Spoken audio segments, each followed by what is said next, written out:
弟兄姊妹平安，今天是2026年7月10号。今天的经文是诗篇119篇105节到112节，申命记32章第1节到第10节，罗马书15章14节到21节。今天要跟大家分享的主题是主所爱。我们昨天谈到了基督徒应当要追求被上帝称为义的生命，而能够被称为义的人，就是生命合乎上帝的标准，行为遵行上帝的诫命的人们。基督徒以及选民应当努力成为上帝所喜悦的人，这是我们一生的目标。因为呢，我们的上帝他是完全的，是公平的，更是信实的上帝。申命记32章第1节到第10节，摩西的话这样说道：天侧耳听我的诉说，地留心听我的话。我的教导像雨点滴下，在地上结成露珠。我的话像细雨滋润嫩芽，像阵雨浇灌花木。我要宣扬上主的名，要歌颂我们上帝的伟大。上主是大能的维护者，他的作为完全公正，上帝信实可靠，他的判断正确公平。但是你们不忠，不配做他的儿女，你们是犯罪诈欺的民族，无知愚昧的人民你们竟然这样回报上主吗？他是你们的创造主，你们的父亲，他创造你们，使你们成为国家。你们要回忆往昔，你们要回顾历史，你们要请求父老述说往事，你们要请求长辈叙述历史。至高者分配列国的土地，把人类分开，他按照以色列人的数目划定万民的疆界，但上主选雅各的子孙作为自己的子民，作为自己特定的产业。他在旷野找到他们，在飞沙走石的沙漠遇见他们，他爱护他们，照顾他们，像爱护自己的掌上明珠。保罗在写给罗马教会的书信当中提到了自己的呼召以及如何回应上帝。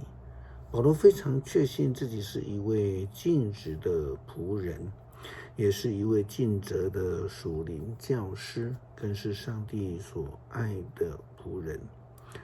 罗马书15章第14节到21节，弟兄姐妹们，我自己确实知道你们满有良善的品德，也具备有丰富的知识，能够彼此劝导。但是在这封信里，对于某些问题，我仍然大胆地提醒你们。像这样直言无讳，我是因为上帝给我的特权，使我成为基督耶稣的仆人。在外邦人当中工作，我像是祭司一样宣讲上帝的福音，要使外邦人成为圣灵所献上的祭物，是上帝所悦纳的。这样，因为我在基督耶稣里，我可以因着侍奉上帝而觉得光荣。我所要大胆讲的只是这一句话：基督借着我的言语行为，又用神迹奇事和上帝之灵的能力，使外邦人顺服上帝。因此，从耶路撒冷一直到以利里谷一带地方，我到处传扬关于基督的福音。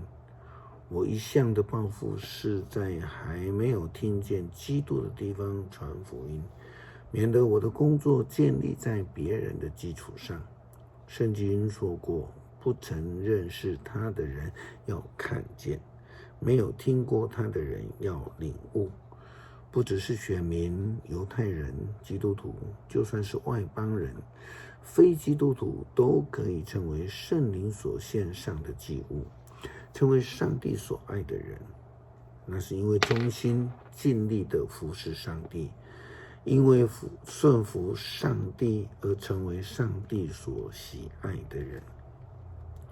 诗篇119篇105节到112节，你的话是导引我的灯，是我人生路上的光。我要持守严肃的诺言，遵行你公义的教导。